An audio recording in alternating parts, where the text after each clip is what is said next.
بسم اللہ الرحمن الرحیم۔ السلام علیکم عزیز طلباء و طالبات، امید ہے آپ خیریت سے ہوں گے اور ڈویژنل پبلک اسکول کے ویڈیو لیکچر سے استفادہ کر رہے ہوں گے۔ میرا نام شاداب منصور ہے اور میرا تعلق ڈویژنل پبلک اسکول کے شعبہ اردو سے ہے۔ میں آپ کو جماعت ہفتم کی اردو گرامر کی کتاب پڑھاؤں گی اور آج اس سلسلے کا پہلا لیکچر ہے۔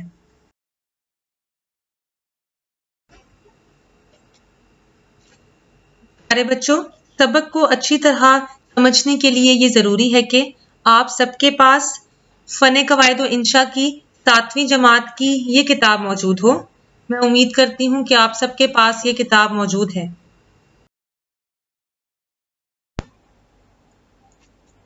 ہمارا آج کا موضوع ہے جملہ اور جملے کے حصے۔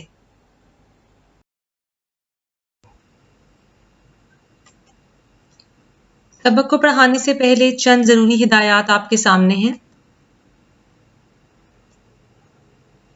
فن قواعد و انشاء میں شامل تمام موضوعات اردو بے کے پرچے میں دیے جائیں گے، یعنی آپ اس کتاب میں جو کچھ بھی پڑھیں گے اس کا امتحان آپ کے اردو بی کے پیپر میں ہوگا۔ امتحان میں اس موضوع سے متعلق معروضی سوالات پوچھے جاتے ہیں جو کثیر الانتخابی سوالات یعنی ملٹیپل چوائس کویسچنز ہوتے ہیں۔ آپ کو اس موضوع سے متعلق آبجیکٹو ٹائپ کویسچنز امتحان میں دیے جائیں گے اور جیسے کہ آپ کو بتایا گیا ہے یہ کثیر الانتخابی سوالات ہوتے ہیں، ملٹیپل چوائس کویسچنز ہوتے ہیں، یعنی آپ کو ایک سوال دیا جاتا ہے اور اس کے 4 ممکنہ جوابات ہوتے ہیں، آپ نے درست جواب پر نشان لگانا ہوتا ہے۔ سب سے پہلے ہم جملے کے بارے میں پڑھیں گے۔ یہ موضوع آپ کی کتاب کے صفحہ نمبر 6 پر موجود ہے۔ میرے بچوں، آپ نے چھٹی جماعت میں لفظ کے بارے میں پڑھا تھا، یقیناً آپ کو یاد بھی ہوگا۔ ایک دفعہ لفظ کی تعریف دیکھ لیتے ہیں۔ انسان کے منہ سے نکلنے والی ہر آواز لفظ کہلاتی ہے۔ لفظ کی اقسام کے بارے میں بھی آپ جانتے ہیں۔ لفظ کی اقسام دیکھ لیتے ہیں۔ لفظ کی 2 اقسام ہیں، کلمہ اور مہمل۔ کلمے کی تعریف دیکھیں۔ جس لفظ کے کوئی واضح معنی ہو اسے کلمہ کہتے ہیں، جس لفظ کے کوئی معنی نہ ہو اسے مہمل کہتے ہیں، یعنی ہر بامعنی لفظ کلمہ کہلاتا ہے اور ہر ایسا لفظ جس کا کوئی مطلب نہ ہو اسے مہمل کہتے ہیں۔ اپنی بات کی وضاحت کے لیے کلمہ اور مہمل کی چند مثالیں میں آپ کے سامنے پیش کر رہی ہوں۔ بات چیت، کھانا وانا، جھوٹ موٹ۔ اب آپ یہ دیکھیں کہ ان الفاظ میں بات کا مطلب تو واضح ہے لیکن چیت کا کوئی مطلب نہیں ہے، اسی لیے بات جو ہے وہ کلمہ ہے اور چیت جو ہے وہ مہمل ہے۔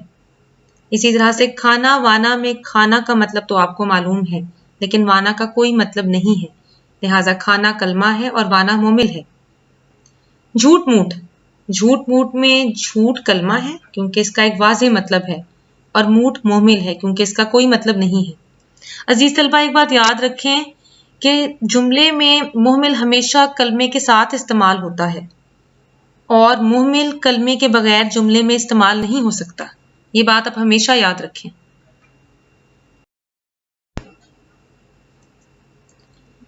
اب ہم اپنے موضوع کی جانب بڑھتے ہیں۔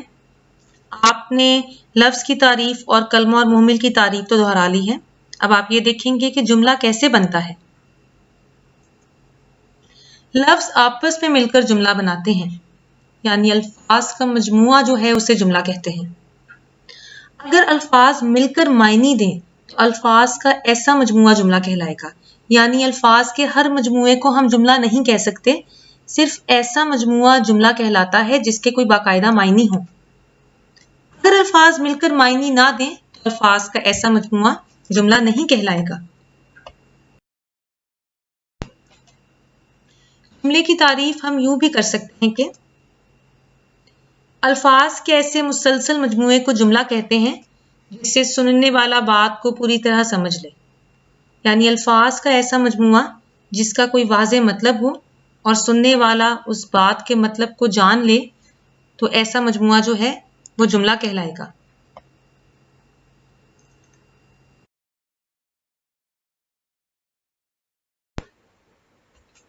اپنی بات کی وضاحت کے لیے میں چند مثالیں پیش کر رہی ہوں، غور کیجیے گا۔ میں سبق یاد کر رہا ہوں، یہ الفاظ کا ایسا مجموعہ ہے جس کا مطلب آپ بآسانی سمجھ سکتے ہیں، لہٰذا الفاظ کا یہ مجموعہ جملہ ہے۔ میں سبق یاد، یہ الفاظ کا ایسا مجموعہ ہے جس کا مطلب آپ ٹھیک طریقے سے سمجھ نہیں سکتے، لہٰذا یہ مجموعہ جملہ نہیں ہے۔ سبق کر رہا ہوں میں یاد، یہ الفاظ کا ایسا مجموعہ ہے جس میں الفاظ کی ترتیب درست نہیں ہے، لہٰذا یہ بھی جملہ نہیں ہے۔ عزیز طلبہ، ایک بات یاد رکھیے گا، اگر الفاظ کے مجموعے میں الفاظ کی ترتیب درست نہ ہو تو ایسا مجموعہ بھی جملہ نہیں کہلاتا۔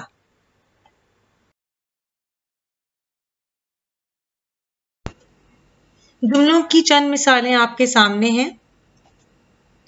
احمد نے کتاب پڑھی، اسلم اسکول گیا، دادی جان نے کہانی سنائی۔ یہ الفاظ کے ایسے مجموعے ہیں جن کا مطلب آپ بآسانی سمجھ سکتے ہیں، لہٰذا یہ سب جملے ہیں۔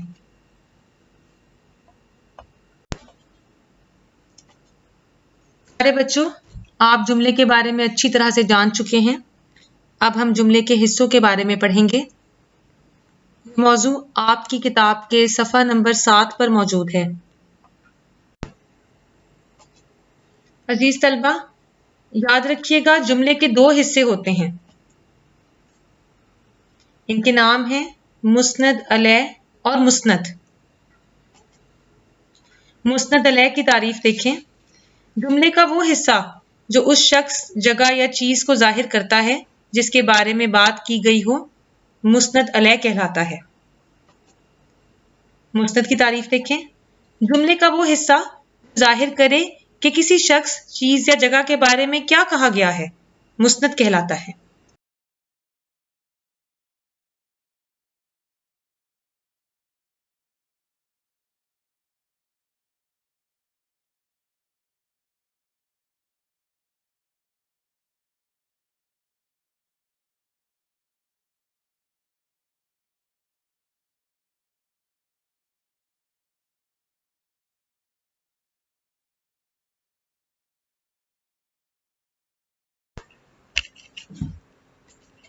مسند علیہ اور مسند کی پہچان کے لیے آپ کے سامنے چند مثالیں پیش کی جا رہی ہیں، غور کیجیے گا۔ اکبر گھر جا رہا تھا، بچے کھیل رہے ہیں، لڑکیاں شوق سے پڑھ رہی ہیں۔ ارے بچوں، پہلے جملے میں اکبر مسند علیہ ہے کیونکہ اکبر کے بارے میں بات کی جا رہی ہے، اور گھر جا رہا تھا مسند ہے کیونکہ اس حصے میں یہ بتایا جا رہا ہے کہ اکبر کیا کر رہا تھا۔ بچے کھیل رہے ہیں میں بچے مسند علیہ ہے کیونکہ بچے کے بارے میں بات ہو رہی ہے، اور کھیل رہے ہیں مسند ہے کیونکہ اس حصے میں یہ بتایا جا رہا ہے کہ بچہ کیا کر رہا تھا۔ اسی طرح سے لڑکیاں شوق سے پڑھ رہی ہیں، جملے میں لڑکیاں مسند علیہ ہیں کیونکہ لڑکیوں کے بارے میں بات ہو رہی ہے، اور شوق سے پڑھ رہی ہیں مسند ہے کیونکہ اس میں یہ بتایا جا رہا ہے کہ لڑکیاں کیا کر رہی ہیں۔ ایک دفعہ دہرا لیتے ہیں۔ ان جملوں میں اکبر، بچے اور لڑکیاں مسند علیہ ہیں، اور گھر جا رہا تھا، کھیل رہے ہیں اور شوق سے پڑھ رہی ہیں مسند ہیں۔ امتحان کے حوالے سے چند معروضی سوالات پیش کیے جا رہے ہیں، غور کیجیے گا۔ پہلا سوال ہے، لفظ آپس میں مل کر کیا بناتے ہیں؟ آپ کے سامنے 4 ممکنہ جوابات پیش کیے گئے ہیں، اسم، جملہ، کلمہ، حرف۔ عزیز طلبہ، ابھی آپ نے پڑھا تھا کہ جملہ الفاظ سے بنتا ہے، یعنی لفظ آپس میں مل کر جملہ بناتے ہیں، تو درست جواب ہے جملہ۔ اگلا سوال دیکھیں، جملے کے کتنے حصے ہوتے ہیں؟